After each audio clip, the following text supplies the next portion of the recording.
ಇನ್ನು ಬೆಂಗಳೂರಿನಲ್ಲಿ oil godown ಒಂದು ಹೊತ್ತಿ ಉರಿದಿದೆ. ಬೆಂಕಿಯ ಕೆನ್ನಾಲಿಗೆಗೆ ಅಗ್ನಿಶಾಮಕ ಸಿಬ್ಬಂದಿಯೇ ಶಾಕ್ ಆಗಿದ್ದಾರೆ. ಶೆಲ್ ಕಂಪನಿಗೆ ಸೇರಿರುವಂತಹ ಆಯಿಲ್ ಗೋಡೌನ್ ಅದು. ಆ ಗೋಡೌನ್ನಲ್ಲಿ ಬೆಂಕಿ ಹೊತ್ತಿದ್ದು ನೆಲಮಂಗಲದ ಅಡಕಮಾರನಹಳ್ಳಿಯಲ್ಲಿ ನಡೆದಂತಹ ದುರ್ಘಟನೆ. ಅಗ್ನಿಶಾಮಕ ಸಿಬ್ಬಂದಿ ಕೂಡ ಶಾಕ್ಗೊಳಗಾಗಿದ್ದಾರೆ. ಕ್ಷಣ ಕ್ಷಣಕ್ಕೂ ಈ ಬೆಂಕಿ ಹೆಚ್ಚಳ ಆಗ್ತಾ ಇದೆ. ಮನೆಗೆ ಆ ಬೆಂಕಿ ತಗುಲುವಂತಹ ಭೀತಿ ಆವರಿಸಿದೆ. ಸುಮಾರು 30 ಕೋಟಿ ಮೌಲ್ಯದ ಆಯಿಲ್ ಬೆಂಕಿಗಾಹುತಿಯಾಗಿರುವ ಶಂಕೆ ವ್ಯಕ್ತವಾಗ್ತದೆ. ದೃಶ್ಯಗಳನ್ನು ನೋಡ್ತಾ ಇದ್ದೀವಿ. ಗಾಬರಿ ಹುಟ್ಟಿಸೋ ಹಾಗಿದೆ. ನೆಲಮಂಗಲದ ಅಡಕಮಾರನಹಳ್ಳಿ ಸುಮಾರು 30 ಕೋಟಿ ಮೌಲ್ಯದ ಆಯಿಲ್ ಬೆಂಕಿಗಾಹುತಿಯಾಗಿರುವ ಶಂಕೆ, ಜೊತೆಗೆ ಪಕ್ಕದ ಮನೆಗಳಿಗೂ ಬೆಂಕಿ ತಗುಲುವಂತಹ ಭೀತಿ ಇದೆ. ಸುಮಾರು 20ಕ್ಕೂ ಹೆಚ್ಚು ಅಗ್ನಿಶಾಮಕ ವಾಹನ ಈಗ ಕಾರ್ಯಾಚರಣೆಗಿಳಿದಿದೆ. ಮುಗಿಲೆತ್ತರಕ್ಕೆ ಬೆಂಕಿ ಚಿಮ್ತಾ ಇದೆ, ಹೊಗೆ. ಆದರೆ ಒಳಗೆ ಯಾರು ಕಾರ್ಮಿಕರು ಸಿಲುಕಿರೋ ಬಗ್ಗೆ ಮಾಹಿತಿ ಖಚಿತ ಇಲ್ಲ. ತನಿಖೆ ನಡೆಸಲಾಗ್ತಾ ಇದೆ. ಕಾರ್ಯಾಚರಣೆ ಮುಂದುವರೆದಿದೆ. ಗೋಡೌನ್ನ ಹೊರಗೂ ಕೂಡ ಬೆಂಕಿಯ ಕೆನ್ನಾಲಿಗೆ ವ್ಯಾಪಿಸಿರೋದ್ರಿಂದ ಆ ಬೆಂಕಿ ಪ್ರಮಾಣವನ್ನ ತಗ್ಗಿಸೋದಕ್ಕೆ ಆಯಿಲ್ ಹೊರಬಿಟ್ಟಿದ್ದಾರೆ ಅಗ್ನಿಶಾಮಕ ದಳ ಸಿಬ್ಬಂದಿ.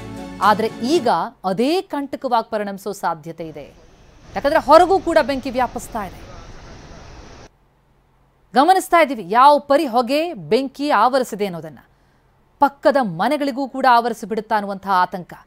ಗೋಡೌನ್ನ ಹೊರಕ್ಕೂ ಬೆಂಕಿ. ಆದರೆ ಒಳಗಡೆ ಯಾವುದೇ ಕಾರ್ಮಿಕರು ಸಿಲುಕಿರೋ ಬಗ್ಗೆ ಮಾಹಿತಿ ಇಲ್ಲ. ದುರ್ಘಟನೆಯಾಗಿರೋದು ನೆಲಮಂಗಲದ ಅಡಕಮಾರನಹಳ್ಳಿಯಲ್ಲಿ.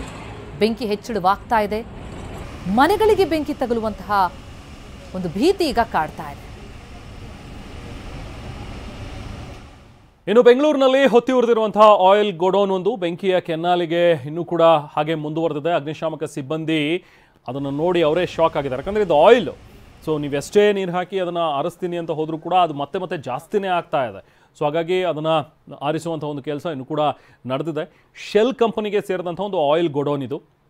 ಇಲ್ಲಿ ಹೊತ್ಕೊಂಡಂಥ ಒಂದು ಬೆಂಕಿ ನೆಲಮಂಗಲದ ಅಡಕಮಾರನಹಳ್ಳಿಯಲ್ಲಿ ಆಗಿರುವಂಥ ದುರ್ಘಟನೆ.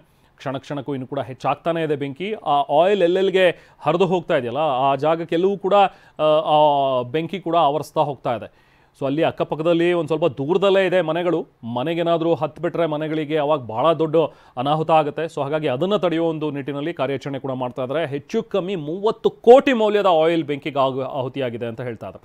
ನೋಡಿ ದೃಶ್ಯದಲ್ಲಿ ನಾವು ನೋಡ್ತಾ ಇದ್ದಾರೆ ಆಯಿಲ್ ಹೇಗೆ ಹರಿದು ಹೋಗ್ತಾ ಇದೆ ಅಂತೇಳಿ. ಈಗ ಅಲ್ಲಿ ಒಂದು ದೊಡ್ಡ ಗುಂಡಿಯನ್ನು ಕೂಡ ತೋಡಿದ್ದಾರೆ. ಅಂದರೆ ಈ ಆಯಿಲ್ ಬಂದಿದ್ದೆಲ್ಲವೂ ಕೂಡ ಅಲ್ಲಿ ಶೇಖರಣೆ ಆಗಲಿ ಅಂತೇಳಿ. ಅಕಸ್ಮಾತ್ ಅಲ್ಲಿಗೇನಾದರೂ ಬೆಂಕಿ ವ್ಯಾಪಿಸ್ಬಿಟ್ರೆ ಅನ್ನೋದು ಕೂಡ ಭಯ ಇದೆ. ಅಕ್ಕಪಕ್ಕದ ಮನೆಗಳಿಗೆ ಏನಾದರೂ ವ್ಯಾಪಿಸ್ಬಿಟ್ರೆ ಅನ್ನುವಂಥದ್ರ ಬಗ್ಗೆಯೂ ಕೂಡ ಕಾರ್ಯಾಚರಣೆ ನಡೀತಾ ಇದೆ.